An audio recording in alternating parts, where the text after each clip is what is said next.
The lobby of Sterling Tower buzzed with the sound of rushing heels, clicking phones, and whispers of deals worth millions, until the moment a small, trembling voice sliced through it all. "Sir, is there a cure for missing someone?" Every head turned. A tiny girl, wrapped in a faded pink coat, stood before the billionaire everyone feared to speak to. Her shoes were damp from rain, her eyes wide with hope. For a moment, the world seemed to stop spinning. Graham Sterling, known for never lowering his gaze, froze mid-stride. He looked down from his phone, unsure if he heard right. "Repeat that?"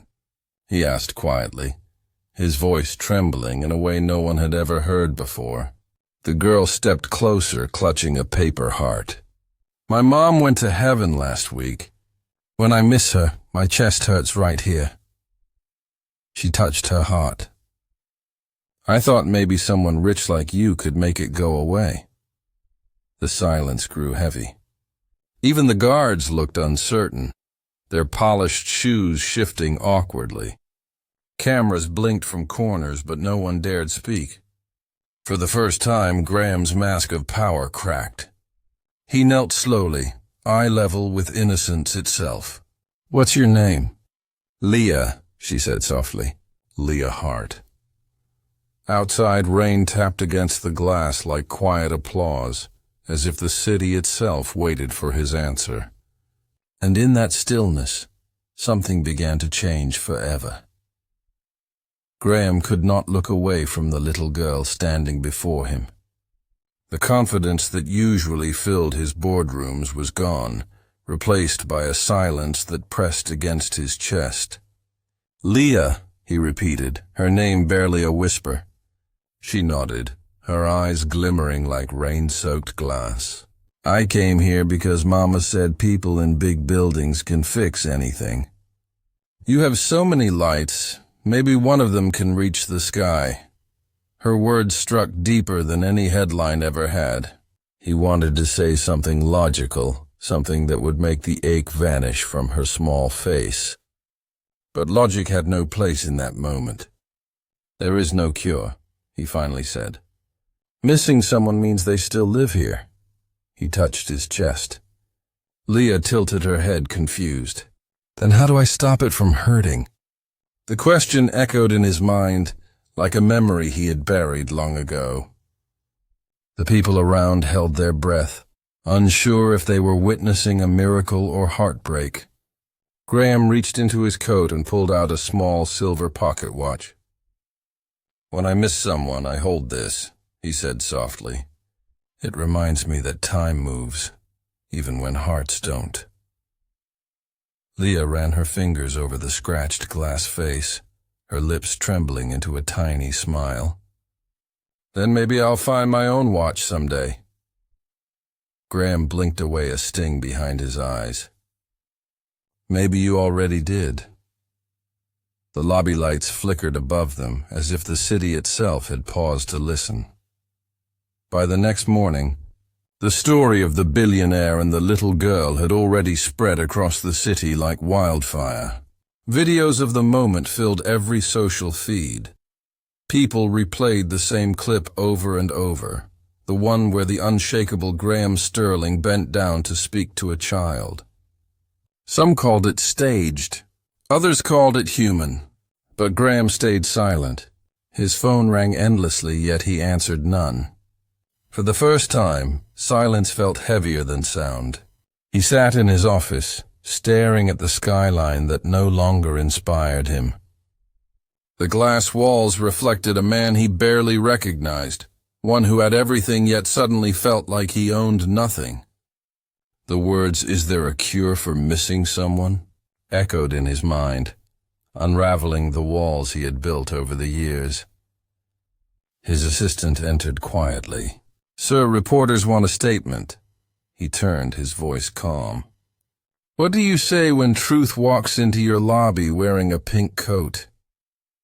She hesitated, unsure if he meant it as a question.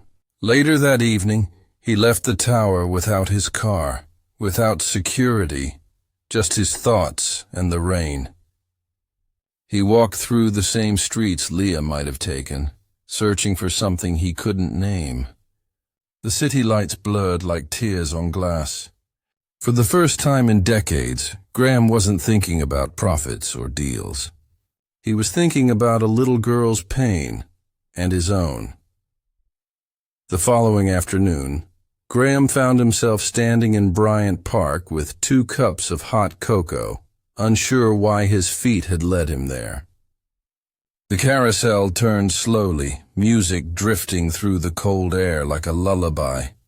On a wooden bench near the fountain, he spotted her, Leah, the same pink coat, her small legs swinging as she watched pigeons scatter. "You came," she said, her face lighting up like dawn. "You kept your promise," he replied, handing her a cup. "So, I had to keep mine."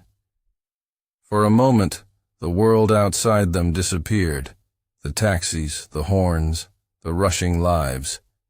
It was just a man and a child connected by something deeper than anyone could explain.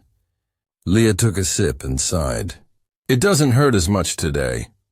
"Maybe your cure is working," Graham smiled faintly. "Or maybe you're healing on your own." She looked up at him curiously. "Do you still miss your person?" He nodded. "Every day." "Then maybe you need your own medicine too," she said, pulling a small paper heart from her pocket. "I made this for you. It's not shiny like your watch, but it's strong." His hand trembled as he took it. That tiny heart felt heavier than gold. Around them, people hurried by without knowing they were walking past something rare, a lesson money could never teach. That day, the billionaire learned that healing sometimes comes in the smallest hands.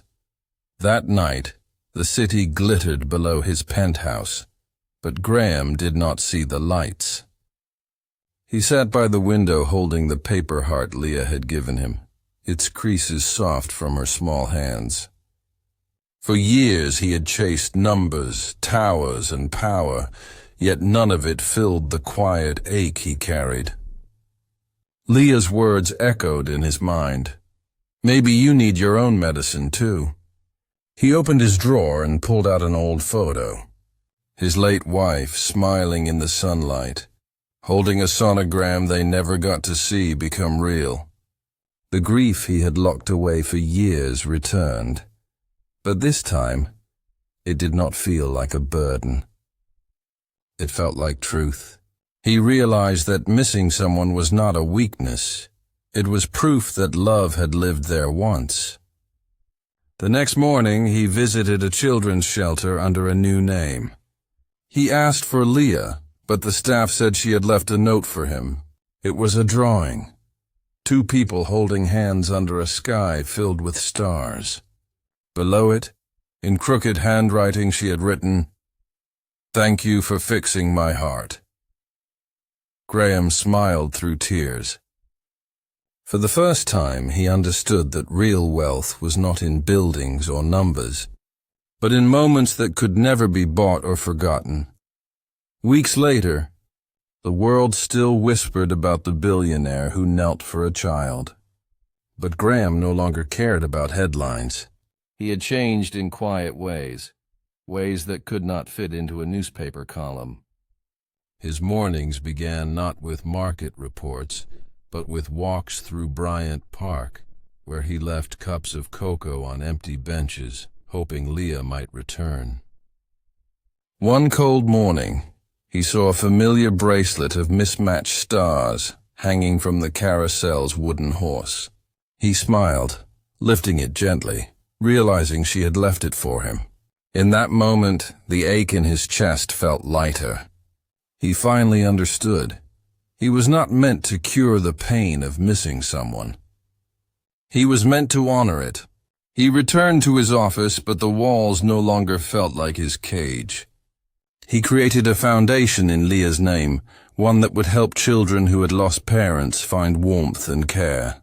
The first donation came quietly from him. No press, no interviews, only a promise. No child should walk into a building alone looking for love. That night, as the city lights shimmered like fallen stars, Graham placed Leah's paper heart beside his watch. The ticking sounded softer now, like a heartbeat finally at peace.